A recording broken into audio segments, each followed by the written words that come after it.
Young Courtney, one of the leaders, one of the conveners for the Fix the Country, no, ND and Komo Adachi, our humaniswa, and no, Edin Komani, Bisani said, per one more estimation, no, the protest and almost sharing in Enra, they didn't meet their expectations. And Adachi, good morning. Good morning, sir. I hope you're doing well. Yes, by the awesome grace of God. Adachi, describe yesterday's protest for me. How would you describe it?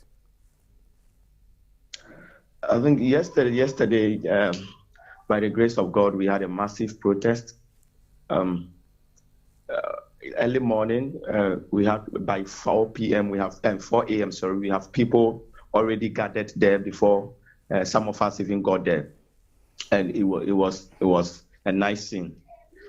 It was a great scene. Mm. Now, what was the objective for the protest, and did it get served, or did you meet that expectation in terms of the objective? Yes, exactly. We met that. Now, what we tend to do with this protest is to project some of the things that we have democratically come into consensus with. And it's some of issues that have to do with the Constitution, talking about a roadmap.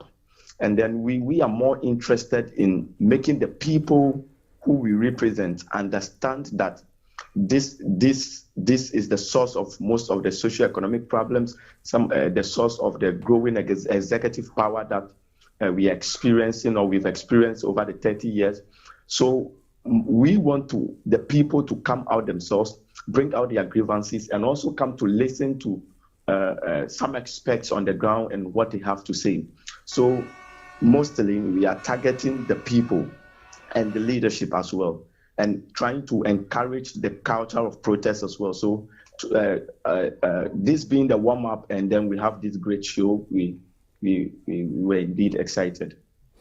Now, the major concern everybody is raising, and I have sat here and said the numbers were huge. But the concern is that from what I'm seeing on TV now, from what I viewed on social media yesterday, there was non-compliance to COVID-19 protocols. You had given us assurance this was not going to be the case. What happened? If you say there was no assurance to COVID protocols and adherence to COVID protocols, I would disagree. Mm. I would disagree. Tell me why. Yes, there was adherence to COVID protocols. You know, when you have large numbers, you probably see some people who may not have been adhering to the protocols, and we have marshals who were calling for people to put on their masks, and then some of us who were leading made that announcement as well, that when you get crowded, make sure you put on the mask. We've seen some number of people. Now, it is very difficult in huge numbers like this to be able to have everyone doing that, but we adhered better than the lawmakers did at Sir John's funeral. Well, we are not doing comparisons here. I am speaking Yes. I'm speaking to what I saw. I'm speaking to what I see, even on my screens this morning. Social distancing was not observed. I didn't see anybody standing there either distributing or giving people hand sanitizers to use in the course of the match. Equally, have I seen a lot of people on my screen just now not wearing their nose mask. So what's your point? You said on your screen, yes, on you ETV didn't see now, them wearing nose masks. On ETV now, I see people who are not observing the social distancing. I see people who are not giving people either any buckets or something to wash their hands or even hand sanitizers to clean their hands. I see some who are not wearing their nose mask. So if you say that there was compliance, where is that compliance? You said there was no compliance, and I said I beg to disagree with the fact that there was no compliance. Mm. There was compliance. That is why I'm trying to explain that when you have large numbers or huge numbers like this, you probably see some people flout the protocols or whatever it is. But we've constantly rank this through their mind that in as much as we are protesting, we need you in the new Ghana. So the fact that you will see some portion of people, probably it might be at a time when people want to speak. Adachi, you know that the 3 protocols, put on your nose mask, wash your hands or use the hand sanitizer, and observe social distance, it is not an or, it is an end. And so the flouting of one necessarily negates all. You know that, right? I understand what you're saying very well. And I'm saying that you know that that is the case, right? Sure. And so the fact that two of the protocols were flouted negates the fact that you saw some people putting on their nose mask. And so the people were sanitizing. People sanitized. Really? Yes, people sanitized. We saw some of the leadership. Hello? Yeah. We saw some of the leadership of the campaign that is calling for the country to be fixed, actually holding hands, bracing themselves. Did you see that? Yes, I saw that. So if the leadership of a group that is calling for the country to be fixed cannot fix themselves, then it defeats the entire exercise you did yesterday. It doesn't defeat the entire exercise or campaign. It doesn't in any way defeat the entire campaign. Go ahead. Hello? Go ahead. Now, this is it.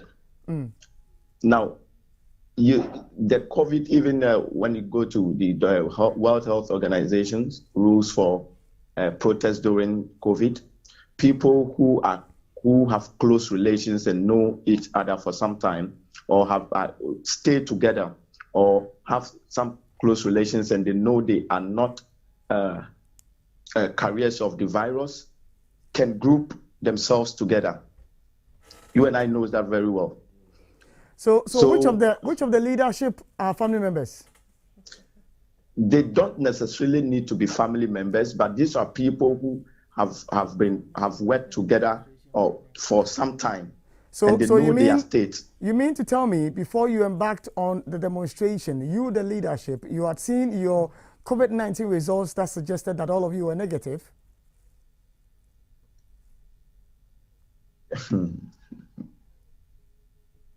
Proceed, this does not defeat the purpose of the campaign. No, that's proceed. All I You have made to the say. point. You made a point about the World Health Organization and the fact that people who are, family can, group together and co. And I'm saying that the leadership of that group that we saw holding hands. Did you have any tests? Who exactly held hands? I'm asking the questions here. I'm saying that. Did you see the leadership's test results that said they were negative? Not necessarily. Let's proceed then. Now, my final question has to do with what next after the protest?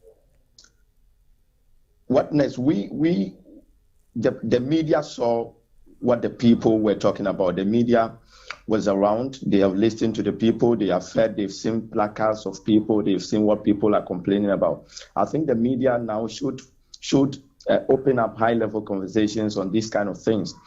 And that is the best way to go now.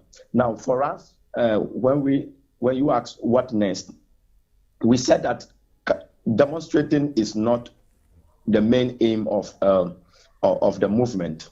We want a fixed country, and demonstrating is giving the voice to the people, or leveraging on these voices to be able to come into consensus with most of the things that the people need. So this gives us the opportunity to be able to come into consensus that, okay, this is what the people need. And this is what they want. This is what the people are asking for. This is what is wrong with the system. We are now gathering harmonizing those concerns. So I think it is necessary that after the demonstration, we sit back and then work on stuff. But this is just one of the series of demonstrations we intend to embark on when the time is at stake. Adachi, I'm grateful you made time to speak to me this morning on the Happy Morning Show.